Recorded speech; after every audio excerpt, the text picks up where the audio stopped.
Hello বন্ধুরা, আমার পেজে আপনাদের স্বাগত। হ্যাঁ, অনেক কিছুই খাবার বানিয়েছি।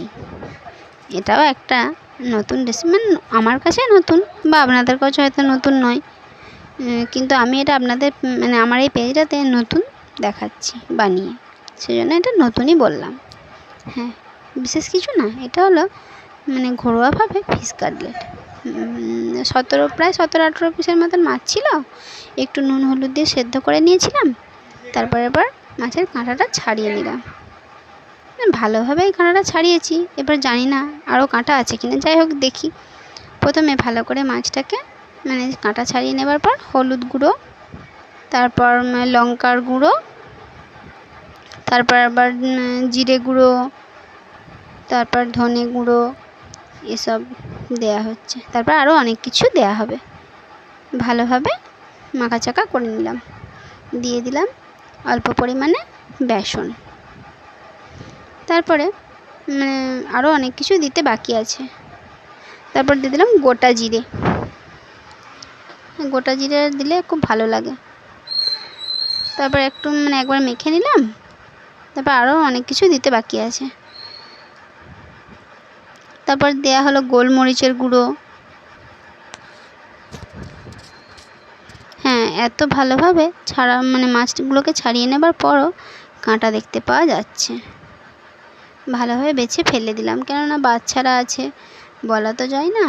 কাটলেট ভেজে নেবার পরও হয়তো ওই কাঁটাওয়ালা কাটলেটে একটা বাচ্চার কাছে চলে গেল, গলায় বিঁধে গেলে অসুবিধা হবে, সেজন্য ভালোভাবে আরেকবার দেখে নিচ্ছি।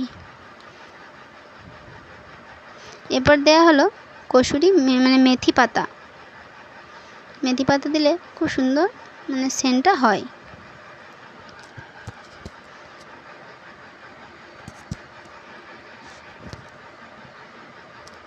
খুব সুন্দরভাবে দেখে নিতে হচ্ছে বারবার, যদি কাঁটা বেরিয়ে থাকে।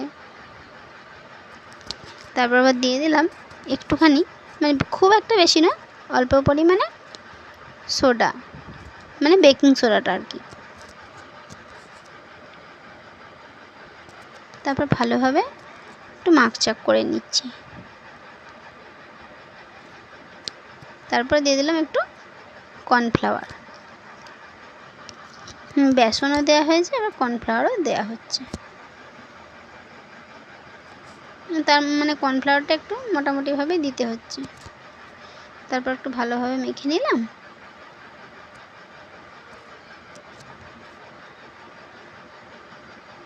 এতে জল দিতে হবে না।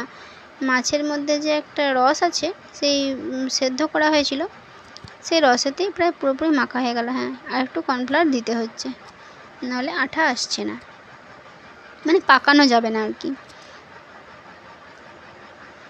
ভালোভাবে পাকিয়ে নিয়ে যে শেপটা দেবো কাটলেটের, সেই শেপটা তৈরি করা যাবে না।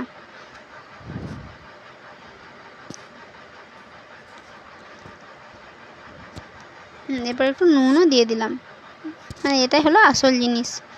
তারপর একটু কাঁচা তেল দিয়ে দিলাম। নুন দিয়ে যদিও মাছটা সেদ্ধ করা ছিল, তাও একটু নুন দিতে হলো।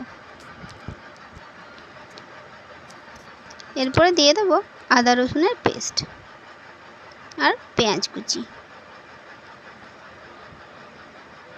পেঁয়াজটা পেস্ট দিলাম না, কেন পেঁয়াজ তো এমনিই ভালো লাগে, সেই জন্য পেঁয়াজটাকে একটু কোচানো দিলাম, আর আদা রসুনের পেস্টটা একটু দিয়ে দিলাম। ব্যাস, আর বিশেষ আর কিছু দেবো না। এরপর ভালোভাবে মাখাবো। আর যেহেতু অনেকজন মেম্বার, সেহেতু অনেকগুলো ভাগ করে নেব প্রথমে।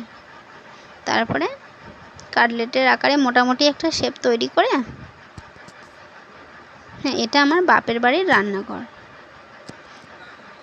আমি রাখি বন্ধন অনুষ্ঠানের জন্য বাপের বাড়ি গিয়েছিলাম, তখনই এটা বানানো হয়েছে।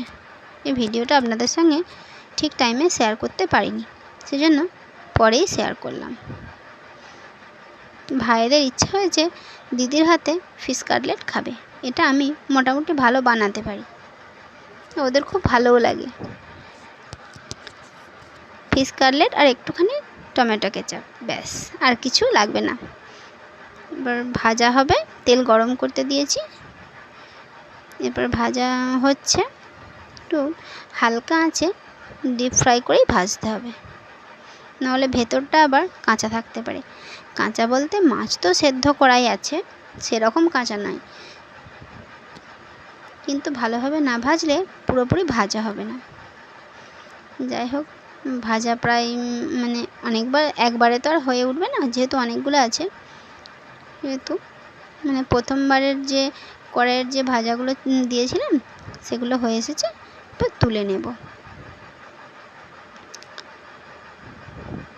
দেখতে কেমন লাগছে বন্ধুরা অবশ্যই জানাবেন, আর যদি বানাতে ইচ্ছা করে আমার রেসিপিটা ফলো করে বানাবেন, অবশ্যই খেতে ভালো লাগবে।